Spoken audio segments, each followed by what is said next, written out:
All right, fans and listeners, we are back. It is Inside Boxing Live. It is Dan Canobio. It is Chris Algieri. It is presented by PPV.com. Dan Canobio coming to you from an undisclosed location. Chris Algieri coming to you from Las Vegas, Nevada, fresh off the call. International feed, ESPN. Naoya Inoue defeating TJ Doheny, 7th round TKO. Doheny had a spinal injury, leg.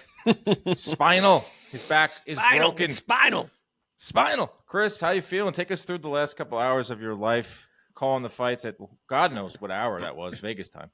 Yeah, I'm good. Notice the sunglasses; these are going to stay on throughout the show tonight.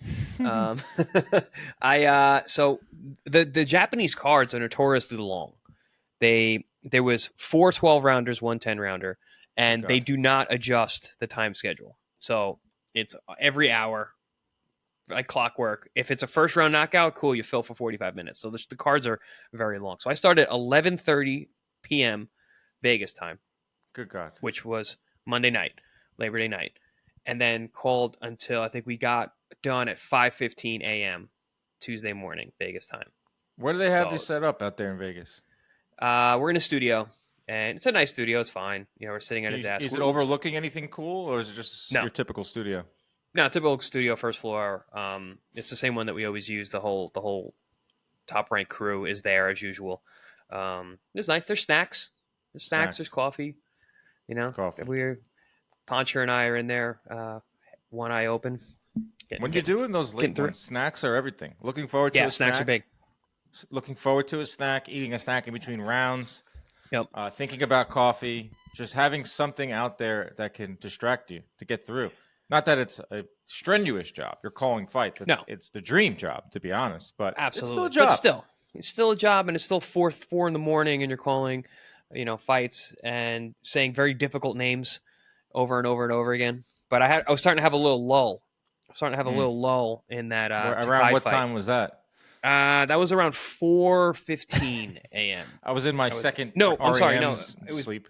It was before that. It was around 3:45 because we were still in the Takai fight, and the Takai fight was excellent. But I was in between rounds. I was getting those droopy eyes. You know what saved me? Cocaine. Fruit snacks. Oh, I wish I asked for crystal meth, but no. It's Vegas, fentanyl. I don't know. Yeah. So fruit snacks. That was they had some animal shaped fruit snacks that were available. So a little sugar rush. Boom, came back to life for the monster. The monster's return. Yeah, the main event comes, and then you're all jazzed up. Jazzed up.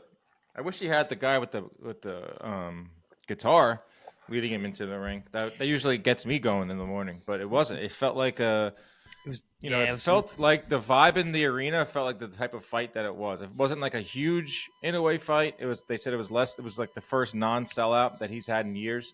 He thanked the fans for coming afterwards and said on a rainy Tuesday night in Tokyo. So he kind of like set the mood there. So it wasn't like your typical buzzing arena. Not that it ever is with the way that the Japanese fans are, where they clap, after the round ends. And when the fight came to a close in the 7th round, which we'll talk about, very anticlimactic ending where it's just like, all right, I guess the fight's over. Even Inoue looked like, all right. Inoue puts his robe on, and it's like, all right, I guess I'll just go back to bed like the rest of you guys. It was very anticlimactic. So we will get to that entire fight. This episode is brought to you by PPV.com. Every episode is brought to you by PPV.com. We're getting closer to Canelo versus Berlanga. That's the next big offering on PPV.com. Stream it to your phone, tablet, any device, including a big screen TV. If you're having a watch party, the coolest thing about PPV.com is their live interactive chat. While you're watching the fight, on the right side will be me, Chris, Jim Lampley, Lance Pugmire, and you, the fans at home, can interact with us, ask us questions during the fight. So we're looking forward to that. We're heading out to Vegas. Chris, you might as well just stay there. I'm heading out to Vegas next week. Chris is heading back to Vegas next week, which is a scary, scary thought when you're already in Vegas and you think about when you're heading back there. But PPV sends us to these fights. That's how we do this episode twice a week. That's how we do everything. So go ahead and order Canelo-Berlanga through us at ppv.com. Are you ready for that, Chris? Guys, first of all, if you're watching these fights any other way besides ppv.com, you're late to the party. Like there's no better way to enjoy fights. It's a party, man. It's a party. I mean, you get to interact with us like live during the fight. Like that's crazy. No one offers that. So, but aside from that, just like it's always talk about, the stream's great. There's no subscription, which is huge. But and also they provide you guys with us, so we got we got boots on the floor access. But yeah, dude. I would stay, Dan. You know, it's not a bad idea, but I have Pro Box TV next week, and we got fights in Tampa, so I have to go home, call fights. You do. Pro Box TV is killing it. This man doesn't sleep. No, it doesn't sleep. Just the thought of it making me tired, making me exhausted. Sleep when I'm dead. Thinking about it.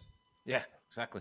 It's ppv.com. Next week, we'll be in Vegas doing a lot of content. We're doing some live shows on Thursday from Radio Row, doing a live show Friday after the weigh-in. You know I'll be interviewing Canelo. You know I'll be interviewing all the fighters. You know we'll be bringing you all sorts of content all week long.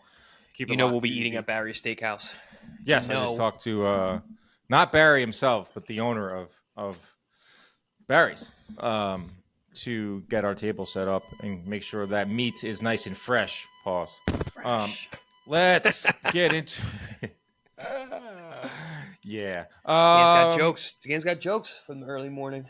Get it? No, well, it's 1:40 where I am here. Well, I mean, you've been up all morning though. You've had an early. I did go back morning. For an hour. I did catch an hour of sleep Nice. after we decided not to do the podcast directly after the show. We decided to wait a few hours. That, Dan. I need some rest. I wanted you at I know you're not going to be at 100%, but I wanted you at at least, you look like you're at 69, 71%. Yeah, we're at 70, I would say. That's probably 70% of Algeria. I'm about there. Perfect. 70% of Algeria can beat 100% of most men out there in this country. So I'll take that version of Chris Algieri. Let's get into it, Chris. Naoya Inoue, 7th round stoppage. Another stoppage for the man. All he does is stop his opponents. A little more deliberate, a little more cautious early on. I don't know if he was thinking of the Neary fight. I don't know if he's adapting a new style as he gets a little bit up there in age on the north side of 30. Came out throwing 15 punches in the first round, upped it up in the second round. A little more cautious. Is it because of Doheny? The fact that he would look huge in there and he does have power. But at the end of the day, Inoue gets another stoppage, 7th round TKO. He lands 31 of his 93 punches were body shots. That was a big component of this fight, was the body punching of Inoue. It ultimately broke something in Doheny's body, whether it was his body or his will. Something broke in Doheny, and the fight was called in the 7th round. And the Inoue train rolls on. Yeah. So speaking about Inoue and quote-unquote his hesitancy early on, number one, definitely thinking about the Neary fight. If you saw him warming up in the back, he kept touching his cheekbone with that rear hand, that right hand, high, because that was the sweeping left hook that caught him, right? And he's fighting another southpaw. If you think about it, Doheny is a southpaw with a big left hand, especially that overhand left. He's got a killer overhand left, and that's exactly the punch I dropped him in the last fight. And I saw the adaptation from the last fight. That's the most impressive thing to me about Inoue at this stage of his career, his ability to keep getting better. He's still working on things, and he was working on keeping that hand up, not picking his head up way up in the air when he throws the jab, which he does at times. And I saw the adjustments. Definitely being way more deliberate because Doheny was huge. I saw on Twitter that he walked in the ring about 145 pounds, 122 to 145, and he looked it. He looked big. And at this point of Inoue's career at bantamweight, he is going to be outsized by everybody he fights. He is not the same size as these guys anymore. Neary was bigger. Doheny's bigger.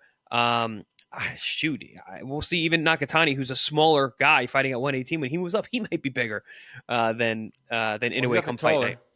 Definitely taller, definitely longer, and he's young too, and he's going to fill in. So by the time they do fight, if they are to fight, he actually may be the bigger man. So Inoue is now fighting at a disadvantage in terms of size. But other than that, he looked awesome. He was very sharp, very deliberate, and it looked like he was analyzing data. He was taking in the data points, collecting, and then I think it was around 4 where it seemed like, okay, I got this guy figured out. He started coming forward, started putting punches together. The body attack was very smart because that's all Doheny was giving him early on.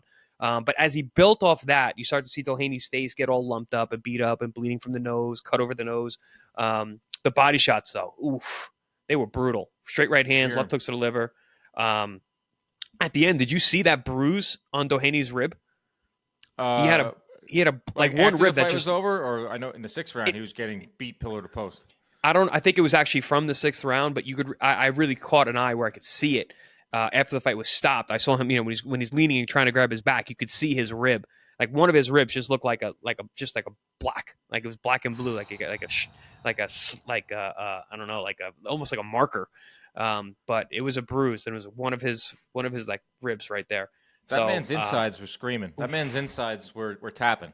I mean, he was taking just punishment, and he posted a video, or his manager Sean Gibbons posted a video where his leg just gave. Have you ever seen something like that? His leg gave out and it started from his back on down, where it is because of body shots. Like the 6th round is when Inoue really started teeing off to the body. And that's when Doheny, towards the end of that round, could see him kind of just going back to his corner very gingerly. And then the start of the 7th, could barely even walk, almost went down to his knees. So that was a strange ending. But if you think about you got to think about it. I think people forget that your ribs are connected to your spine. They go all the way around.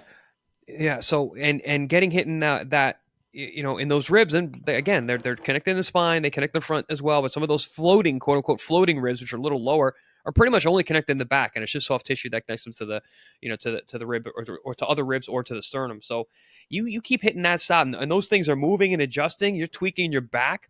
You get that sciatica shooting down your leg, and your leg goes numb the way apparently it did. I mean, I don't know physiologically how that works, but rationally it does make sense. Yeah, no. If you just think about it, you just look at the body. Everyone on Twitter who thinks they're doctors, everyone turns into a specific expert in what they're watching on Twitter. And every Twitter physicians, Twitter everything. If there's a big story in the world, it's not just sports. Everyone on Twitter becomes an expert in that specific category and field. In the boxing world, everyone was a doctor, and they're like, "Oh yeah, it makes sense. He just got hammered to the body, and now he can't walk. His back is broken, spinal, legs." Did you hear Tim, his call? He goes, "Yeah." He's like, "A guy got hit in his stomach and dislocated his back." That's what Inoue will do to a man. That's what Inoue will do. Yeah, Tim Bradley. This is why I like Tim Bradley. I know there's some people out hilarious. They have he's very controversial. He's not for everyone. I love him. But he will just say what's on his mind. Yes. He would just literally say anything that's on his mind, whether it's very inflammatory towards a fighter, whether it's just something like that. Like a guy sitting on a bar stool watching a fight. And that's very, very, I love that about Bradley. Yeah, he was hilarious early morning. He was definitely feeling a little loopy, the broadcast, because he was like, yeah, he punched him in the stomach and now his back is broken. That's what Naoya Inoue will freaking do to him, man. But Chris, you're absolutely right. Unbelievable. It was Tim cracks me up. He's funny. The 4th round is when Inoue stepped on the gas. He threw 38 punches, and he ended the fight with the fight high 61. So that's the thing. Hey, did you give Doheny round 3? I did. I wasn't exactly scoring it. I was mostly. This is bad. When I start with my parlays, I had over 4.5 rounds parlay with Pacheco KO, which Pacheco got the KO on Saturday night. And then I had the over 4.5. So in the 3rd round, I was really staring at the clock. I was on clock watch. Just get me to that 4th. Get me through the 4th. Not even watching the fight anymore. Just come on. No, I was. I gave Doheny, probably 1 round early. Maybe, probably that 3rd when he. It was the 3rd round where he was most effective. Right. He kind of gave different looks to Inoue, and I'm not gonna say tripped Inoue up, but it did give Inoue a little bit of hesitancy early. It did give him a little bit more time to figure it out. We kind of knew that heading in. That's what we talked about on last episode. That Doheny, this guy is a veteran. He didn't put up the best fight against Inoue, but he did cause some resistance early on. But Inoue stepped on the gas in the 6th round, landed 50% of his punches in the 6th round. That's the thing with him, is like people are looking to nitpick him. That's what happens when you're at the top, right? And you do it with Canelo, we do it with Crawford, not so much Usyk because he just can't be stopped. But you nitpick the greats, and especially Inoue, who there are still people out there that are just still not sold on him, strictly based off ignorance because they just don't know some of the names that he's fighting.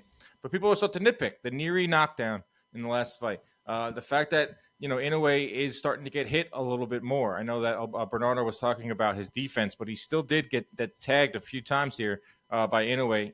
By Doheny. He landed 29% of his total punches and almost 40% of his power shots. But at the end of the day, he's still a wrecking ball. He still punches with just extremely mean intentions. He's ferocious in there. Those body shots, he's just very accurate. He's accurate. He's ferocious. And he has that killer instinct to get 9 straight stoppages. So you can say what you want about the slippage of Inoue. There's a lot of featherweights out there. There's a lot of 122-pounders that are kind of licking their chops a little bit because he's on the north side of 30 years old, and he's the money guy in the division. but 9 straight stoppages is 9 straight stoppages, and those body shots were lethal. So just be careful if you're gonna say that Inoue is losing a little bit of his fastball.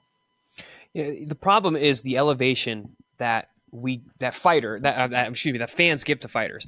You call the guy the monster. You anoint him as this mythological person, and then you expect him to go up and wait and fight everybody all the time. It's always, what's next? Move up to 26. Like, guys, he's human. He's fighting at 122 where he's undersized. He's a smaller guy. It's his fourth weight class, and he's still stopping all these guys. Well, a lot of people that are just seeing him from 2020 on. Well, they don't that's know. He had a whole damn career true. before that. Yeah, I mean, what was he world champion? How many fights did he have when he won his first world title? I think it was like under 10. 6. Yeah, it's crazy. For the length of this guy's career and how long he has been active and moving up in weight and fighting bigger guys with more experience, but he's still stopping them. I mean, granted, he's not mowing guys down and blowing them out with one punch KOs like he was at 118 and 115, but he is human, and he's going to decline. He's 31 years old. He says he wants to do 2 more years at this weight class. I always say, man, 33 is that magic number. There's a reason that number's in the Bible. 33 is when guys start to dip.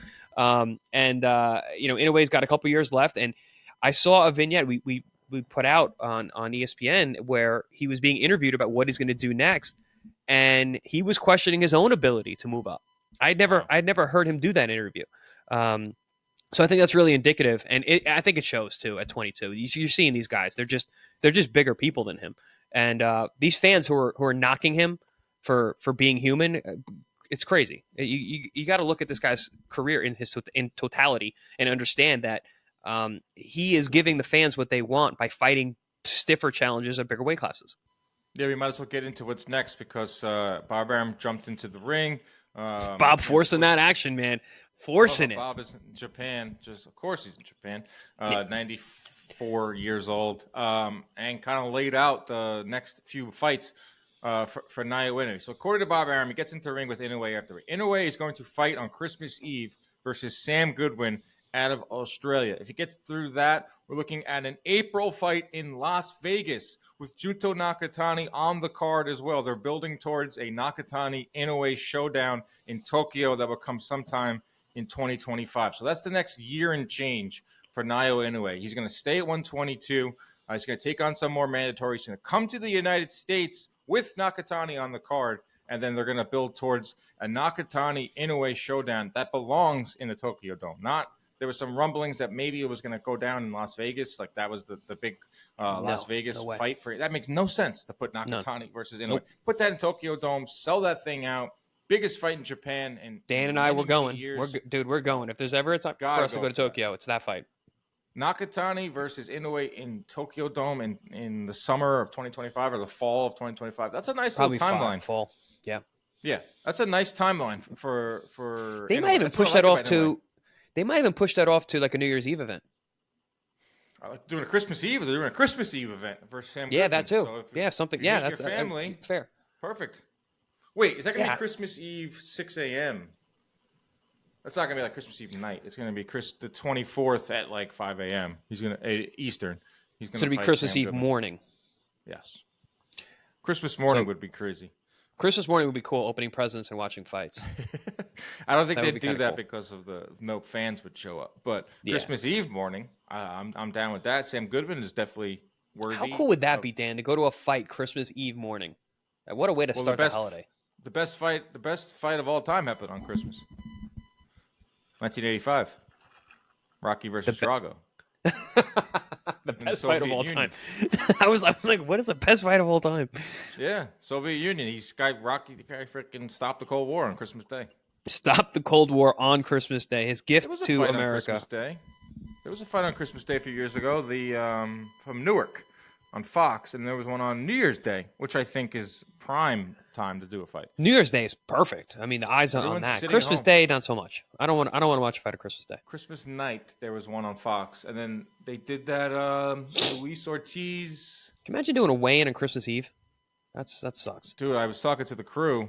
It sucks. Like you think of you just waking up watching fight. You don't think about like the crew that gets the people working. the day before that sets up ring, sets up the lights, sets up the arena. That's on Christmas Eve, which is not easy. I think they pay him double, but still.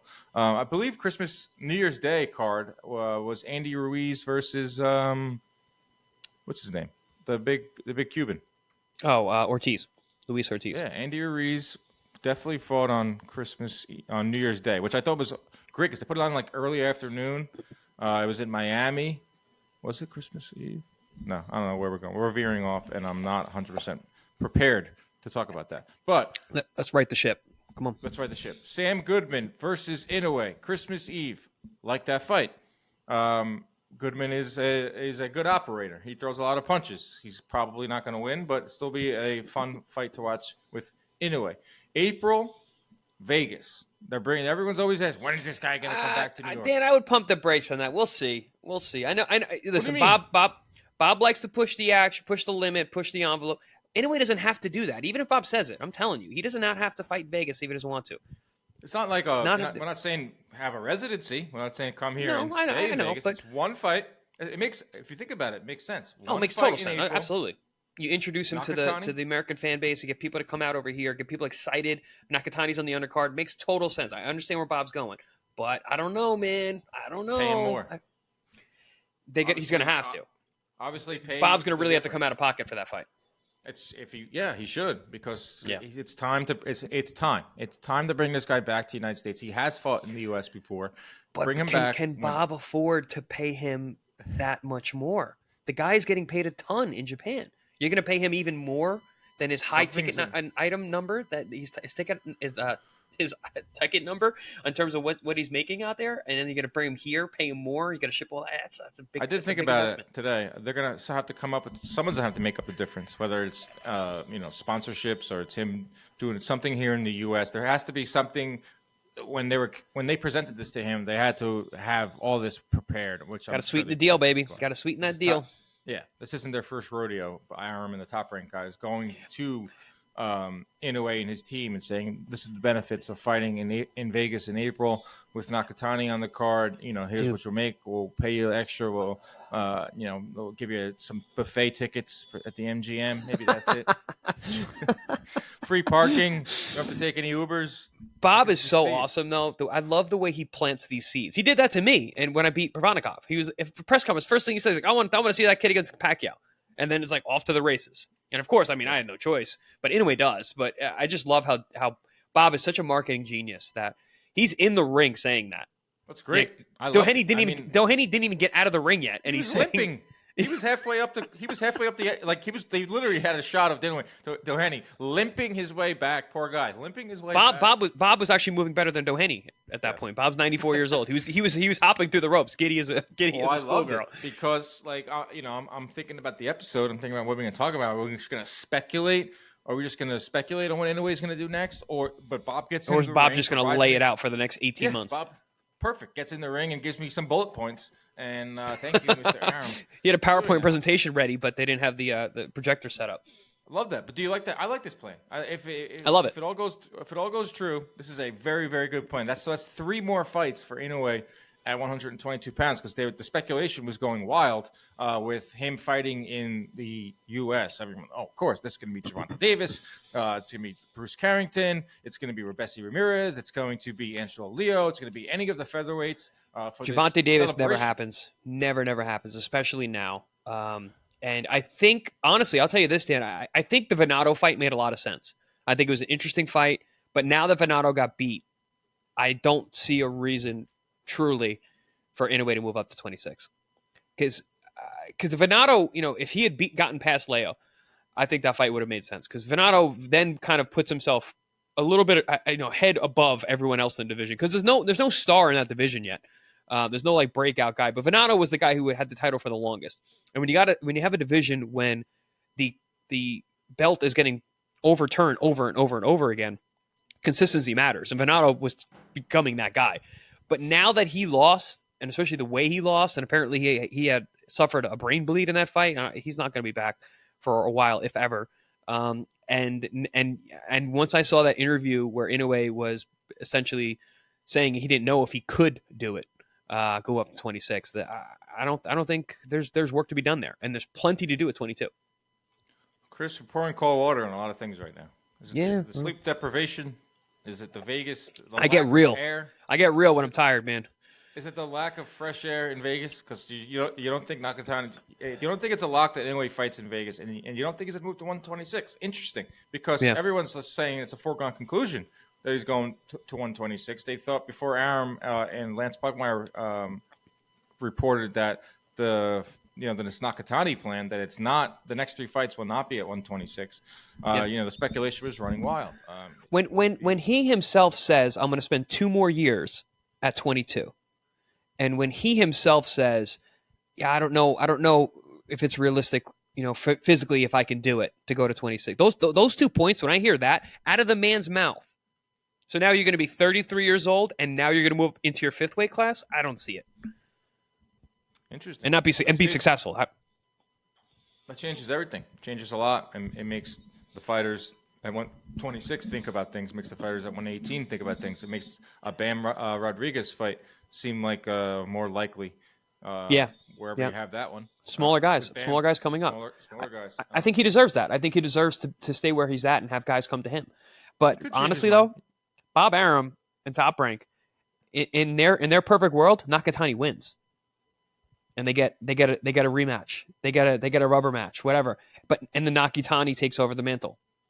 Well, that's really good. Like Nakatani he's has awesome. Every chance to win that fight. Yes, absolutely.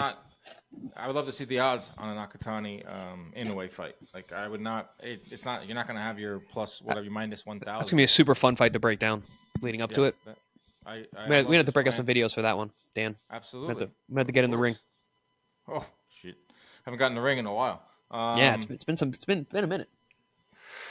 Yeah, so that's what we know what Inoue's doing for sure. Or this is the soft plan. The 126 is still up in the air. The Gervonta Davis fight, which they're up in smoke. Fans love to talk about. It's the beauty of boxing. It's these dream matchups. It's putting 2 ferocious punchers in the ring. A lot of fans out there, casual fans, see 2 smaller guys. Whatever, just throw them in there. 130. 126, whatever. Just put him in there. Yeah. Did he fight Canelo yet? Has Inoue fought Canelo? I love when casual fans Jalen Rose asked for that one time. Or put stuff Smith out. Asked for that. Yeah, awesome. Stephen A. Smith would want to see Inoue. Inoue's good. When's he going to fight Canelo? Brilliant. Next up on First Take. I want to see Stephen A. Smith box Shaquille O'Neal. That's what I want. That would be nice. Tank Inoue. If it ever does happen, I see that well in the future of like when Inoue is like old and Tank. And they're both 45. Well, they're both the same age, which is around the same age, which is nuts. Inoue's 31, Tank is 30.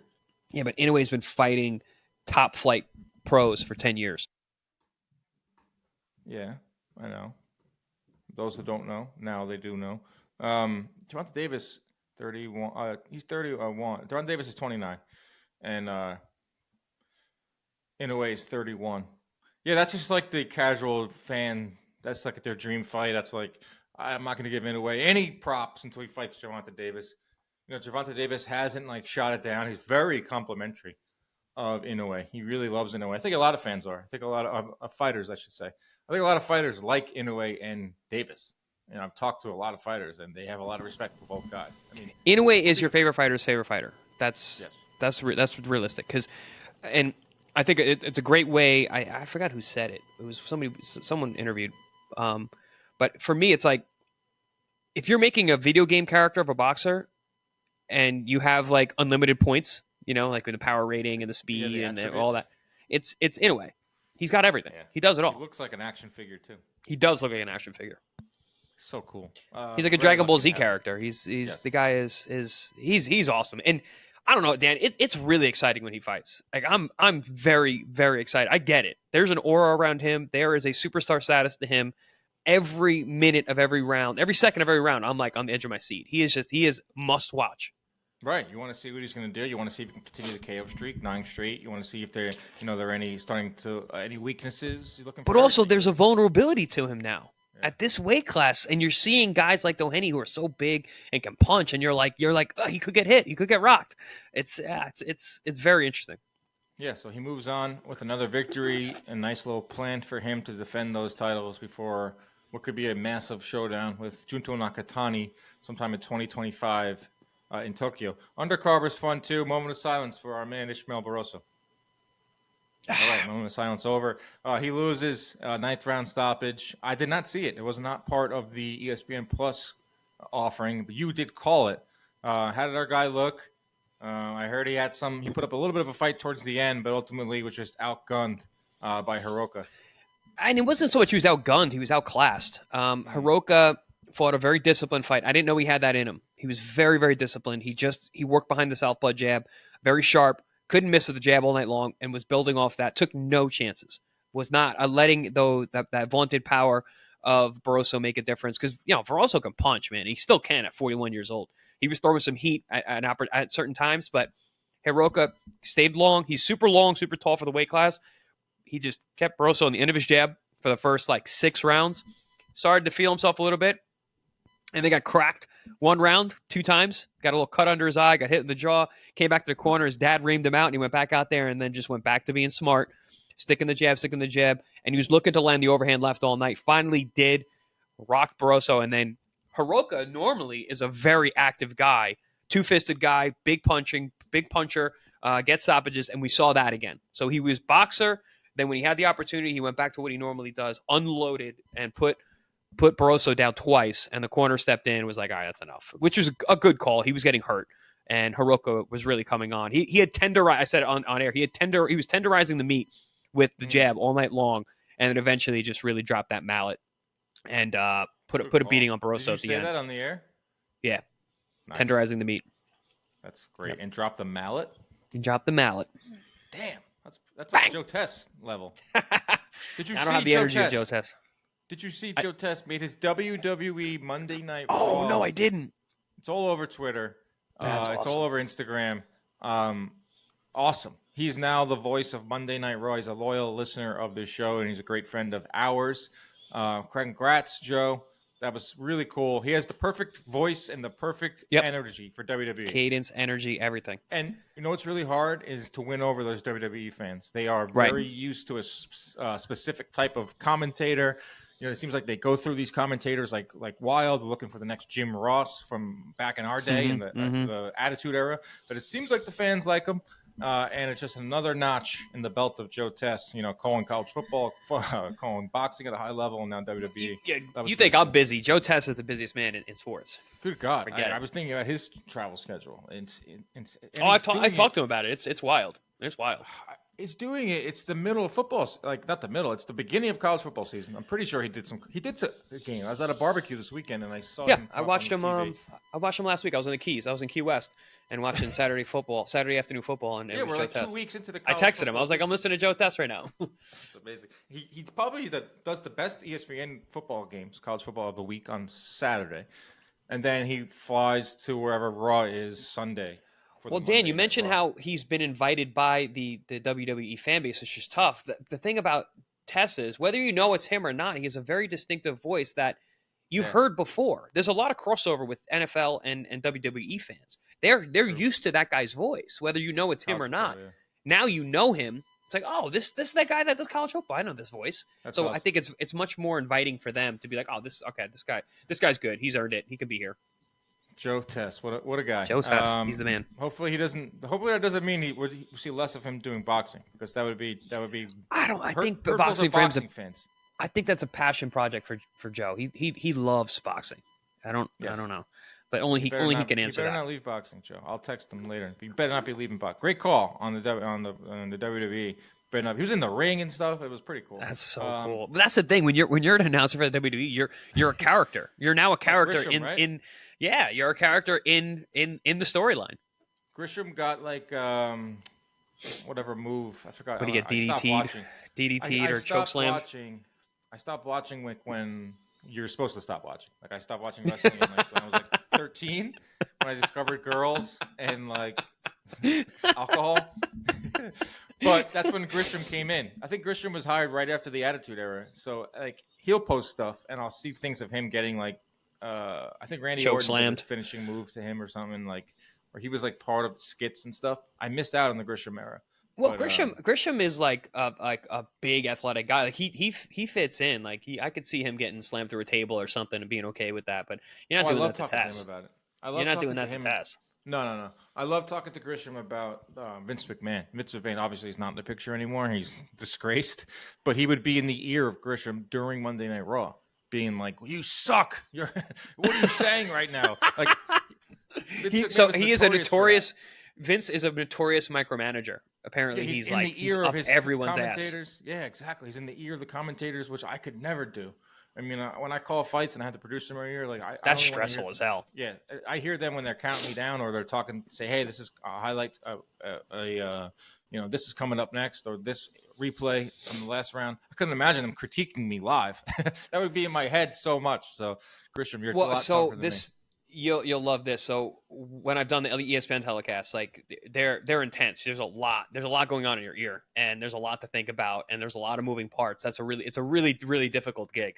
But I remember when I first started doing commentating, one of my first jobs, the great Marty Corwin over at Top Rank, who I worked with last night in the truck. Marty's the best. Been around forever.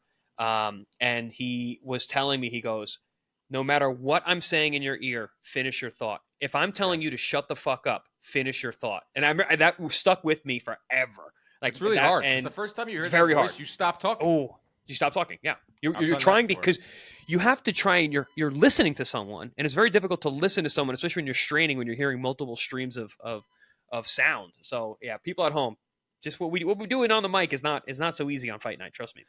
I remember one of the first things I was doing, like they were like teaching me the ropes, like just showing me how to do it. I was doing play-by-play, and the guy started counting me down to go to commercial. It's like 10. That's hard. And I'm trying to finish my thought, and I just stopped talking dead on the spot. And the guy goes, "Talk! What are you doing?" Like, yeah. Keep There's talking. 4 more seconds. Keep talking. So then I pick up my train of thought, and then I like throw it to break, and there was still like 4 seconds left. The guy got to 4, and I was like, "And we'll be back after this." He's like, "All right, you butchered that one pretty good." So it's really hard. You butchered that one pretty good, kid. I wasn't even on the air. I was like practicing. It was like a rehearsal. But he's like, when you hear that voice, you get really like shook. You butchered that one pretty good, kid. Yeah, he got me good on that one. That guy was brutal to me. But that's how you learn. That's how you learn. Consummate professional that I am now, and you might be seeing me on the Canelo broadcast. I have more details on that next week. Yeah, baby. So that was the card over in Japan. A good one, highlighted by Inoue. Love a little Tuesday morning post Labor Day blues. Boxing. Yeah, I do too. Normally when I'm watching it in my backyard, not when I'm actually up in the middle of the night calling fight. Insane. But whatever, is what it Wild. Let's get to some other stuff that happened in boxing since we last spoke to you guys. Boots versus Brian Norman, dead in the water. Very frustrating. Just annoying. The worst part of boxing reared its ugly head here is the negotiations. According to Eddie Hearn, who will, if you know Eddie Hearn, he just can't deny an interview. He'll do an interview with literally anyone. He's always on the road. He's always has the media with him. So he's always going to be on the air, and he's always going to be able to control the narrative. And I kind of believe him in this case. He said that he offered Norman X amount of money. Went to Norman, they asked for more. He increased the offer again, so it got to like 1.5 million. And in Norman's last fight, he was reportedly paid somewhere around 100,000. So do the math. It is exponentially more money that Brian Norman was getting to fight Boots. But the Norman side had crazy demands. This is all according to Eddie Hearn. Demands of, you got to, what about the managerial fees? What about Top Rank's fee? We don't want to fight in Philly. It's not fair. We want to fight in Vegas. Pretty much holding that belt hostage because, as we all know, Boots wants that belt. He wants to unify. He's trying desperately to unify with any of the other champions. Fight's dead because Brian Norman is now fighting on November 8th on the undercard of Keyshawn Davis. So he went from potentially fighting in the main event, unification against Boots, to now you're fighting on an undercard. And he ain't making 1.5 million, I'll tell you that much. You're not making 1.5 million. They could maybe revisit it. I'm trying to sympathize a little bit with Brian Norman's side of things. Like, it's hard to. A lot of these details, there's a lot missing in a lot of the details because you're just listening to one side of it, Eddie Hearn, the mouthpiece. But, a lot of it has to be true. Like, he turned down the fight, and it was a lot of money. We know that it's more than $100K. We don't know exactly how much it was, but for us, what do we as fans have to? We're dealt with just not seeing a fight at 147, a decent fight. This isn't Hagler Hearns. Like the fact that they can't even negotiate a fight of this level is the most annoying part of boxing. I understand where Norman's coming from. He wants to defend his title, which he has not won in the ring. Let's get that straight. He has not won his title in the ring. He was elevated via email from the fight with Sention because Crawford relinquished the title. So the guy has not won a title fight yet. So in his mind, he may think, and I think a lot of fighters think like this, especially if you're elevated, you didn't win the fight in the ring. You didn't win the belt in the ring. You didn't have that and the new when they bring the belt over your shoulder. Fighters want that. If he goes right into a fight with Boots and Boots beats him, which he almost definitely will, he never won a title fight. He never won that title in the ring. He never got that experience to have that belt offered to him. Now, he has a defense. He gets to go out there. Hopefully he wins, so he can hold on to that meal ticket, which is what it is. Guys, don't understand. A title is not just, I'm a world champion, I have a title belt, I'm going down in history, I'm a champion forever. It's also a meal ticket. It's money. That next fight, your dollar, bargaining chip, your potential goes way up. Your earning potential goes way up. And yes, it's a bargaining chip, and it's going to be a big bargaining chip for the Ennis unification or any kind of unification. So I can understand. I can understand from a fighter's perspective why Brian Norman would want to have a defense first. Yeah, which isn't really a defense. It's winning the title. Right. That's as far as I'm concerned. Where it was just so much onslaught on Norman's side, like towards Norman on Twitter. It's people that I respect in the boxing business, saying things, crazy things about Norman, calling him this, that, and the other. Just trying to think about it from his standpoint. They're taking a calculated risk right now. Yes, 1.5 million, very risky. Very risky. 1.5 million apparently not enough for them. So I'll go and Brian Norman was on his way to losing to Boca Chica on air, and the fight got stopped on a head clash. So depending on who they pick for their defense, this is a huge risk. They have the opponent. I'll find it right now. But he's taking a big time risk, Brian Norman. It's a calculated risk, him and his team. 1.5 million, not enough for him. So now he'll go fight on the undercard and make how much. He's fighting Derek Cuevas. Derek Cuevas. I know the name.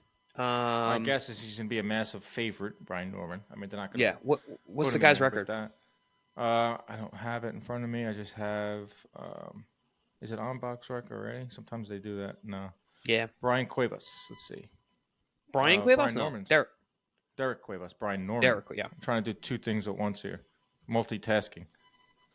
Derek Cuevas. Nothing's coming up on Box Rec. I don't know his record. Calculated risk. They think they can go back to the drawing board, or what I should say, they think Team Norman can go back to the negotiating table after this fight. I don't know who this is. Be a little more desperate. Boots' team will be more desperate to make the fight, and then they'll get more money out of it. It's not Boots' team. It's not Boots' team. They're not desperate. It's Eddie, and it's how much he wants to pay and how much he's willing to pay, and it's going to depend also. So there's another thing, Dan. Like how good does Brian Norman look in the fight? Because even if he wins, if he doesn't look good, it's going to be that much harder to negotiate a higher purse. And then that 1.5 that you turned down is now turned into 1.1. Because listen. How about this? The Karen whatever Chugazian won the purse bid for the IBF, and that's supposed to be for the IBF title. It's supposed to be Boots versus Karen 2.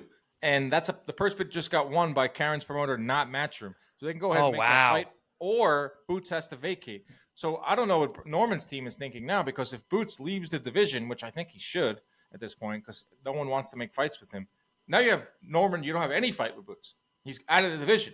It's okay. You can go unify with Stanionis. Good fight, not a big money fight. Not getting one. Yeah, and good luck beating Stanionis. He's another one. He's a stud. Good luck getting paid too. Or that's and the other champions. So Barrios is a very hard fight. Yes, very hard fight. He's not Boots. No one's offering you 1.5 million to fight Barrios or Stanionis. Is my point. So it's a very risky move by Brian Norman. I think Boots should move up, not because I don't want to see him fight at 147. None of these guys are serious about fighting him. Like Stanionis is with the other with PBC. Barrios is flirting with Manny Pacquiao. and and Norman is pricing himself out or doing whatever hard tactics. Dan, I disagree. I think he needs to stay and just fight wait. Karen for the second time. I mean, it's What a joke. very unfortunate, but it's unfortunate. But like you said, if you can't get the unification, and the other guys are tied up, just fight Karen again. I mean, it sucks that he lost the purse because that means that the purse is going to be smaller. But it's a defense. You got the guy beat already. See if you can stop him this time, and then move on to the next step. Because listen, does that Pacquiao Barrios fight definitely happen? No. Does Stanios, I think, would fight Boots next. But again, promotional I think so too. situations, and Eddie does work with everybody. He will make fights. That's one thing I do really like about Eddie. He's willing to make fights. He's a guy he doesn't kill deals. He'll make a fight. So that's possible. Brian Norman is going to he's basically just waiting it out to try and make more money. But if they both fight recently, he's fighting in November. Boots fights in November against Karen. And then it's all right, buddy. You can't run anymore. We both just fought. We're gonna be fighting. We're gonna be ready to fight again around the same time. So let's go. What are we talking about? Let's make it happen and just do full court press on Brian Norman Jr. While you're waiting out the Mario Barrios Pacquiao situation. Well, then in that case, Norman made a pretty good decision. It potentially, if he wins, he loses, he's asked out. Yeah, they're banking on Norman looking good, winning. The other fight's not coming to fruition, and then Boots not going to 154. That's a lot of things. A lot of moving parts. Lastly, did you see this? Teofimo Lopez training with Canelo. Yeah, team. Cool. Love that. Very cool. Very cool. I got legitimately jacked up when I saw that. But Dan, is he training with them, or was it a photo op? Basically, good question. Essentially a long photo op. So he's at the Canelo and Teofimo have always been friendly. Like Canelo, Mm-hmm. what did Canelo say recently to Crawford? Oh, he said to Crawford, fight Teofimo first, then I'll fight you, Crawford. Which is a crazy thing to say. Like, where did that come from? Well, now it turns out that maybe they're gym mates or maybe they are working together. But real recognize real. I mean, the talent there is there. Well, there's no questioning Teofimo's talent. They do fight very similar. Low output, like Canelo, maybe of like 5 years ago, or even. Deeper. I don't know. I don't see that. Teofimo's athleticism is way higher than Canelo. Yeah, Canelo's not that. In terms of like explosiveness, one punch explosiveness, like just hone in. You're going by you're being numbers Dan. You're going by the numbers. By the numbers, yeah, but not in terms of their style. They kind of are mimic each other in terms of their volume now and how they fight. But yes, Teofimo's way more explosive. Danny Numbers. Why don't I call you that? Danny Numbers. Because I'm not full numbers guy.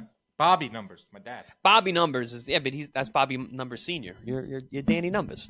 Danny Numbers.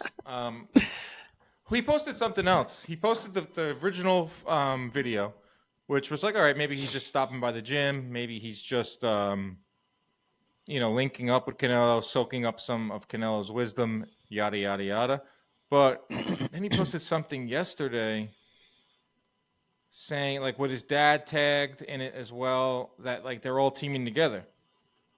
Canelo team, Teofimo Lopez Sr. Like, his dad is in the mix, too. I think Eddie Reynoso, I don't know. Like, I couldn't hit up anyone. I don't know who to even contact to get a confirmation on it. But it seems like it's more than just a flyby visit. Will that mean that Eddie Reynoso is the lead trainer and his dad's taking a back seat, which would be a massive development, which I don't think will ever happen? Does it mean that Eddie Reynoso is just helping? Teofimo has had other guys in the corner alongside his dad. He used to have our guy Joey Gamache, which was fantastic. And I talked to Joey about the training with Teofimo back then, and Joey was like, he's a phenomenal talent. And I asked him, what do you guys are working on? He goes, we just work on defense. And that's when Teofimo was really dialed in. I don't know why Joey isn't still part of the team, but to your point, Dan, like a lot of the things that Canelo does in terms of, especially the post Floyd Mayweather Canelo, who became very defensive, great upper body movement, slip and rip, a lot of countering. That's stuff that Teofimo does intuitively, and now you're drilling that. It's a good mesh. I like it. I want to see where it progresses. I expect Teofimo to be, If it progresses. if it progresses, or how it progresses. I expect Teofimo to be at the fight next week, Canelo week. I expect him to do some interviews, and I expect him to get asked about it quite a lot. And then, we'll figure it out after that. But I love it. I love it. That's been the one thing everyone's been asking for, to bring someone else in. It's father and son is the toughest bond to break in boxing. I'm not saying his dad's doing a horrible job, but if you could bring in someone like Eddie Reynoso, who's world renowned, and it's a different perspective, which is everything. Interesting things. That's it for us this week. We'll come back at the end of the week with another episode when Chris is in his humble abode. I will be in Orlando covering MVP Prospects 8, heading out there tomorrow. Oh, nice. Coming down to the Sunshine State. Yes, last time I was there, I was quite ill. I had COVID. This time, you were supposed to come by. You were supposed to come by the house and hang out with me and the pup, and then you. 10 days in Vegas. 10 days in Florida in the middle of the summer. 8 of them spent sick. Yeah, that was horrible. But I'm going back Orlando this week. Friday night on DAZN. Me, Nonito Donaire, and Wade Plem calling MVP Prospects 8 main event. Kevin Brown, who's a good-looking Cuban fighter, versus John Bauza, formerly of Top Rank. Nice. John Bauza's good. Event. He's a down Florida guy from down here. I don't know if he's from down here, but I know he trained down here. He knows a lot of people from down here. Send my best to the Hall of Famer, the Filipino legend. I might figure out how to get him on the podcast. Why not? Be great. Got to figure out the logistics of it. If we can get him, like me and him in the room with the microphone, you on the Zoom, and we just chop it up. If it doesn't work, me and you will do it, and then maybe I'll talk to Nonito at the end of the show. I got to figure it out. I want to get him on the show because he has a lot of wisdom, and he's very tuned in. He really wants to fight Chocolatito. He really wants to fight again. He'll take his shirt off at the pool bar and the pool restaurant every trip, and just nice. And he'll flex, and he'll give me words of wisdom, love. It's just amazing. Out of nowhere, I'm just working with Nonito Donaire. I text with him. So that's the coolest part of boxing. It's just all of a sudden I'm friends with Nonito Donaire. Nonito's one of the coolest, realest dudes in this sport. So I got a quick story before we go. Nonito and I are at a wedding in Colombia for a mutual friend of ours. And Nonito likes to have fun. I like to have fun. You know that, Dan. I like to have fun. So after the wedding, we go to the streets of Colombia and we're hanging out. We're bar hopping a little bit. We're chatting about fights. We're going over stuff. And I got to ask him about that left hook. I got to ask him, because that thing is it's a thing of beauty. It's a nightmare, but it's a thing of beauty. It's like carrying a gun. He was literally carrying a gun. Yeah, he's got a weapon. He should have to have a license for that left hook to walk around the streets. So it's like 3 a.m. in Colombia and in Medellin, and me and Donaire are squaring up to practice left hook technique, dodging cars because they drive like maniacs down there, and we're literally like in the street, like working on left hooks, like it was so funny. 3 a.m. in Medellin, Colombia. Does not surprise me at all, because he'll do that at the pool in Orlando. He'll do it anywhere.